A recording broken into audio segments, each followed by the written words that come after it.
One of the most impressive features of the boombox is its design. Simple, easy and big. So the party goes where the boombox goes. You're gonna have a great time at parties. How does this fare with different types of audio? With power comes size. However, I've got a few things to say about that. You don't need to crank it up loud to hear all the details or to have the bass fill the room. And there it is.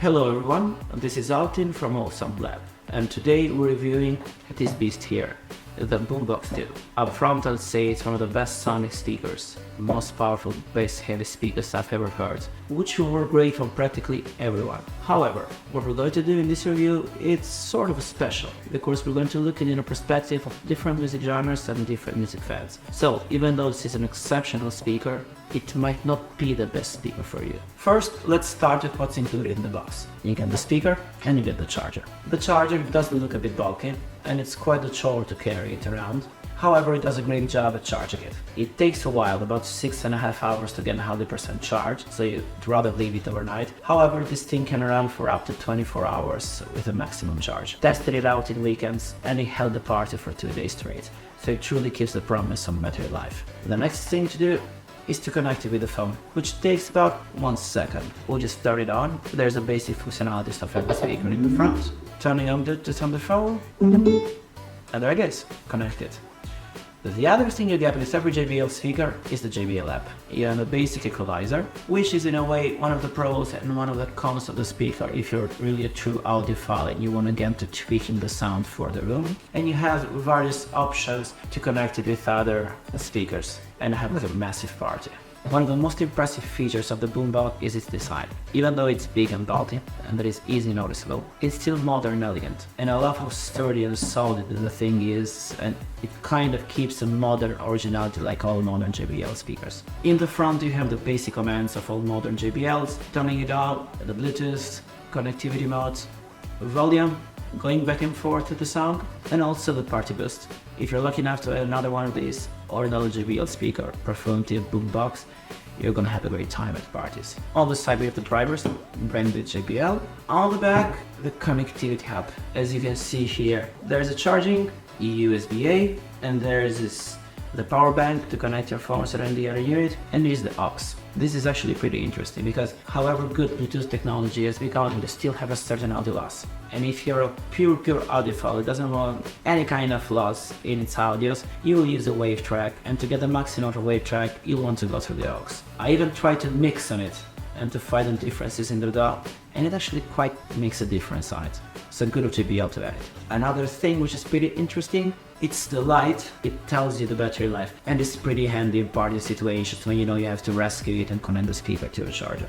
Simple, easy and big.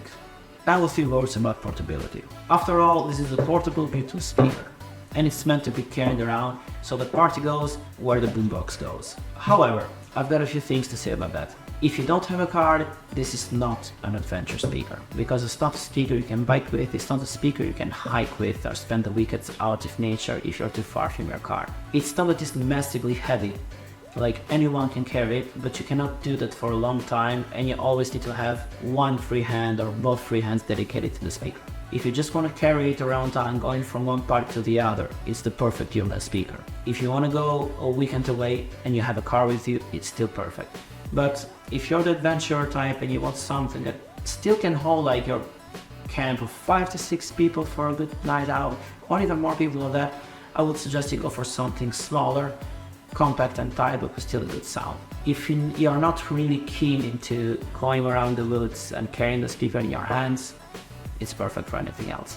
Now the most important part. How does this fare with different types of audio? I'm saying different types of audio because depending on the music that you listen to, the way that music is mixed and how it's supposed to be transmitted, this speaker might range from being good to being exceptional.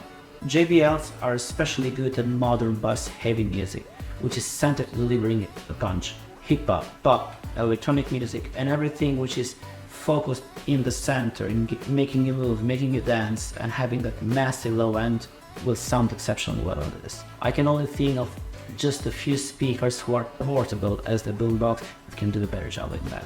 On the other hand, the one area which I find the boombox could improve of is the clarity of the mid-range, meaning the separation between instruments where we're talking about rock music, metal music, jazz, funky. Basically everything that relies on real instruments and has a larger stereo field.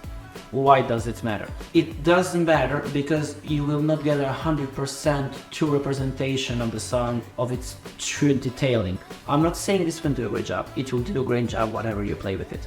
But if you're into hip hop and other things, it's fantastic. If you're onto other genres which kind of depend more on the detailing between frequencies and the separation, it will do that to 80-90% of it. This said, what I especially love about the boombox is how it works great at a low volume. Now here is something that many people misunderstand. Whenever they see a big speaker or a big amp or anything, they think it's just to have a bigger volume or power. That is very true. With power comes size. But there's also another aspect to it.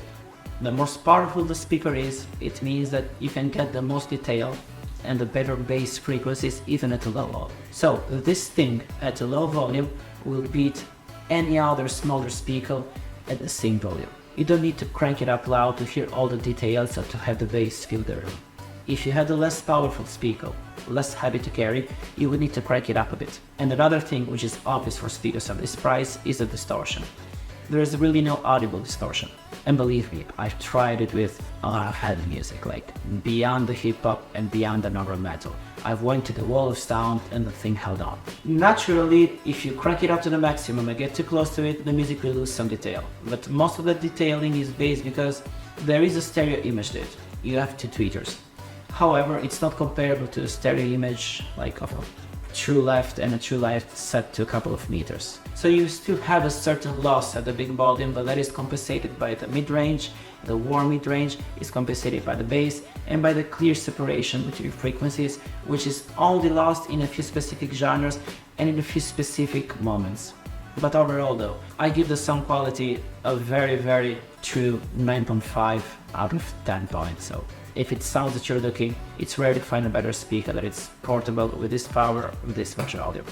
Now to wrap it up, it's obvious that I love how this speaker sounds. And besides the few small complaints that I had as an audiophile about not being a proper representation of a few genres, that is not true for most people who will definitely enjoy the sound of this thing. I believe that the only two things that could hinder your experience is first the size of it, and second not having a USB-C port. It has an aux. It's great. However, my phone doesn't have an aux. It has a USB-C, and I bet your iPhone too. So these are the only two things. Another really small mention is about the charger. Most speakers of this size have their charger. However, the most advanced BoomBox 3, which is a few years ahead of it, doesn't have a charger at all, so you can right away plug it at the wall. I wish the BoomBox 2 did the same, but considering everything, if you're after great sound, great resistance, durability, and overall something that will last you for years and always delivers hi-fi audio, go for the BoomBox. It's expensive, but it's worth it. And you don't even have to crank it loud. This thing will deliver anywhere at any volume.